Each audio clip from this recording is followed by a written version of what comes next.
नमस्कार, one India Hindi में आपका स्वागत है। केरल विधानसभा चुनाव को लेकर प्रचार जोरों पर है। इस बीच केरल कांग्रेस ने शुक्रवार को पी विजयन सरकार पर बड़ा आरोप लगाया है। कांग्रेस ने मतदाता सूची में गड़बड़ी का आरोप लगाते हुए चुनाव आयोग से जल्द सुधार करने की अपील की है। पार्टी के वरिष्ठ नेताओं के एक प्रतिनिधिमंडल ने इस मामले पर चुनाव आयोग पहुंचकर शिकायत की है। कांग्रेस के मुख्य प्रवक्ता रणदीप सुरजेवाला ने मीडिया से बात करते हुए कहा है कि हमने चुनाव आयोग से कहा है कि एलडीएफ सरकार राज्य चुनाव मशीनरी के अधिकारियों के साथ मिलकर मतदाता सूची में गड़बड़ी कर रही है। उन्होंने कहा कि आयोग के समक्ष कांग्रेस की ओर से इस गड़बड़ी के कुछ मामलों का हवाला दिया गया है। एक मामले में एक ही व्यक्ति का नाम कई विधानसभा क्षेत्रों की मतदाता सूची में है, जबकि उसका नाम, पिता का नाम और तस्वीर एक ही है। इसका मतलब साफ है कि एक ही व्यक्ति अलग अलग क्षेत्रों में मतदान कर सकता है। The LDF government led by Shri Pinarayi Vijayan is trying to steal the popular mandate by enrolling bogus voters in Kerala. There are three kinds of glaring irregularities in the electoral list that have come out. Number one, same voter has been registered multiple times on different booths.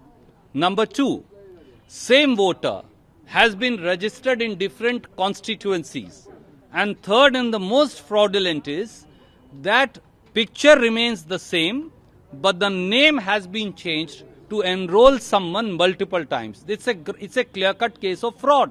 It cannot happen without active complicity of the state machinery, the state officials, the LDF government, as also partially the officers of the state electoral machinery. So we pointed out all these facts and have asked the Election Commission of India to urgently intervene and to clean the electoral list so that LDF government led by Shri Pinarayi Vijayan cannot defraud the people of Kerala and cannot tamper with the majesty and fairness and transparency of the electoral process. It is estimated that the total number of bogus voters is over 4 lakh. Randeep Surjewala ने आगे कहा कि हमने आग्रह किया है कि मतदाता सूची को एक सप्ताह के भीतर ठीक किया जाए, क्योंकि केरल चुनाव में हार जीत का अंतर बहुत कम होता है। उन्होंने कहा, हमारे पहले के प्रतिवेदन पर चुनाव आयोग ने बताया है कि उसने एक अधिकारी को निलंबित किया और कुछ दूसरे कदम उठाए हैं। गौरतलब है कि केरल की सभी 140 विधानसभा सीटों के लिए 6 अप्रैल को मतदान होना है।